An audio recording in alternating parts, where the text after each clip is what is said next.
termasuk bagaimana pemanfaatan dana dari pajak rokok ini yang lumayan besar. Jangan sampai dana-dana itu kemudian tidak mempunyai daya ungkit. Kalau urusan JKN, urusan UKP sudah ada yang ngurus JKN. Jadi Bapak Ibu sekalian, ini adalah era kebangkitan dari promosi kesehatan dan pemberdayaan masyarakat. Jadi teman-teman Rong Beres, bangkitlah kalian sekarang. Ya, jadi jangan kita semangat nih. Upaya untuk memberdayakan masyarakat dan mempromosikan bidang kesehatan itu sebaik-baiknya. Jadi program ini kelihatannya nggak seksi, tapi kalau ini kalau tidak kita gerakkan maka program yang lainnya pasti akan bubar semuanya. Tadi penggunaan pajak rokok untuk fisik non fisik termasuk yang untuk beli mobil ya. Sebenarnya fisik dan non fisik tadi yang bisa menentukan sebenarnya daerah. Ini kembali lagi ke daerah. Jadi medianya adalah SK-nya, tanah, Menpora. Akarnya adalah RPJMN. Pohonnya adalah Renstra.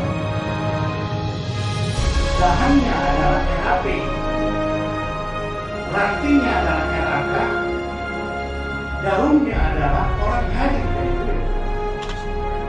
Bukan sampel dari Kementerian Kesehatan. Kementerian Kesehatan tidak pernah membuat sampel-sampel ya. Jadi jangan sampai mensalah-artikan bahwa itu kan ditentukan oleh kesehatan. Jadi tinggal ambil aja orang-orang ini aja konsensusnya. Bukan, dari BPS.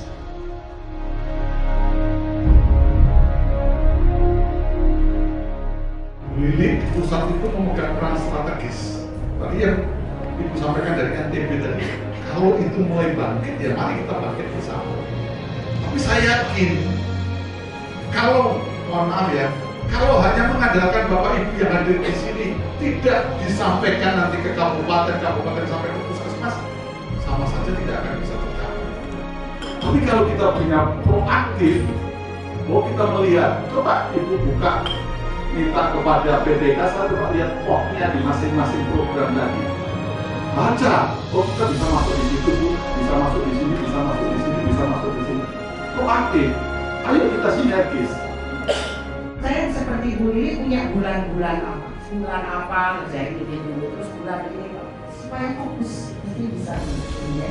Kita selama ini kan kita pengen ngeborong semua, tapi ya nyampe supaya fokus menuju ke sasaran. Ya.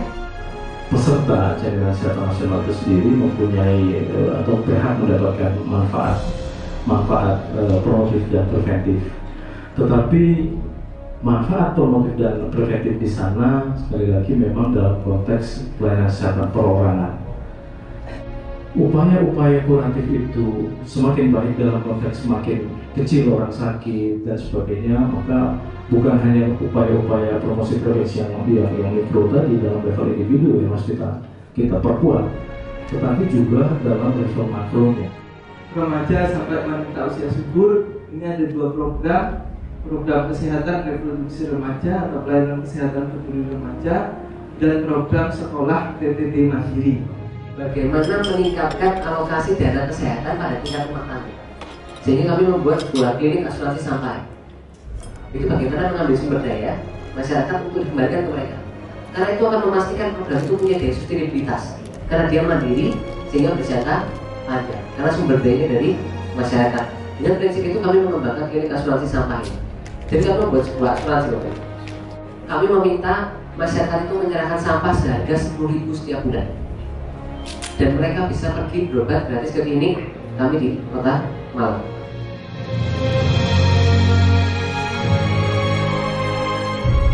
Kita akan dorong kebijakan publik berwawasan kesehatan, karena di mana-mana itu health in all policy itu merupakan suatu kebijakan yang bagus untuk kesehatan, istilahnya pembangunan program kesehatan. Perlu kita jadi challenge buat kita bahwa promosi itu bukan seperti itu.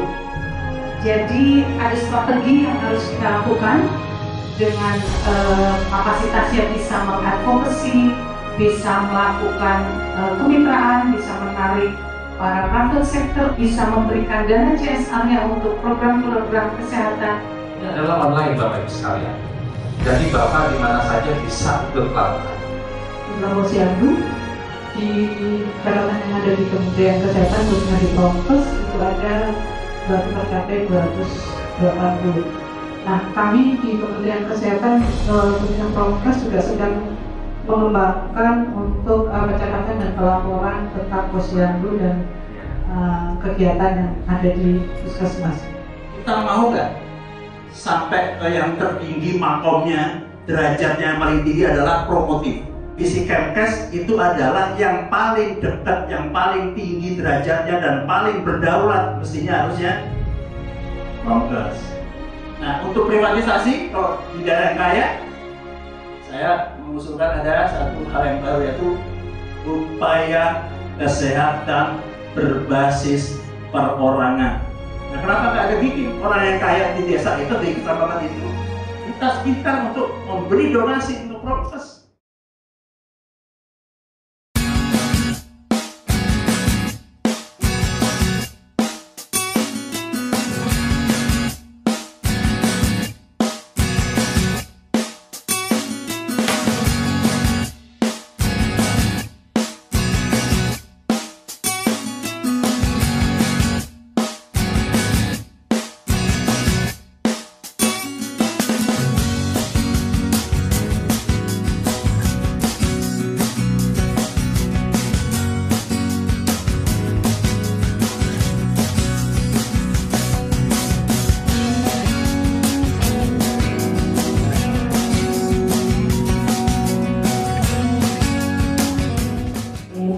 Menghayal tak pasannya saya dengan sekian triliun kalau Bapak sampaikan terkait peruntukannya, kami ingin kejelasan Pak. Tadi penjelasan Bapak, pajak rokok akan diberikan ke kabupaten kota apabila ada perda.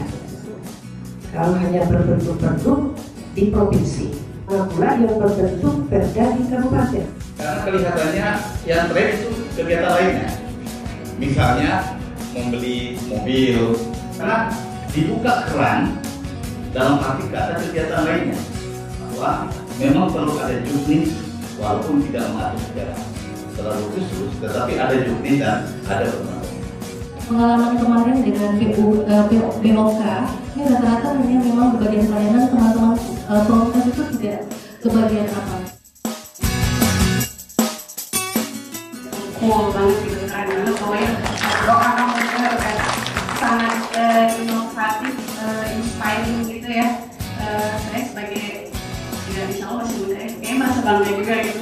Dari orang yang ingin menggolkan Undang-Undang Nomor 28 ini, kira-kira apa yang sudah dilakukan kementerian?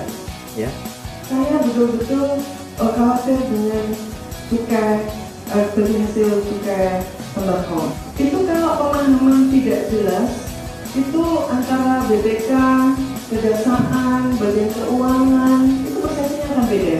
Ini ternyata luar biasa, sudah jalan. Apa kuncinya gitu?